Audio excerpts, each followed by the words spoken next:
আমি তো তোর বাপের ভাত খাইতাম না, এটা ভালো করে বুঝায় কইছস তো।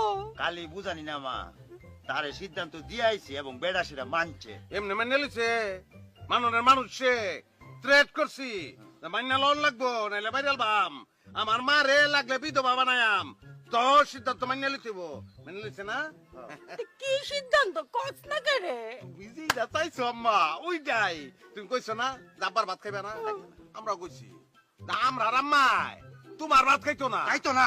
পরে মাইনা লিছে অনেক কোনো অসুবিধা না ভাত ভাত আমাকে জীবনে কোনো ভাত নাই আম্মা সকালবেলা পোলাও দুপুরে বিরুনি রাইতে খিচুড়ি রুটিও খাইতে রুটি তো ভাত না কেক খাইবা কেক কেক গোলামের ফুতাইন রে। খাইছে আরে আমি তো এটা কইছি না, আমি কইছি আমি এইলার ঘর করতাম না। হিলার ঘর কই হিলার ঘর আছে ঘর এটা তোমার বাপের না আমরা নানার না ও ও, টুকু টুকু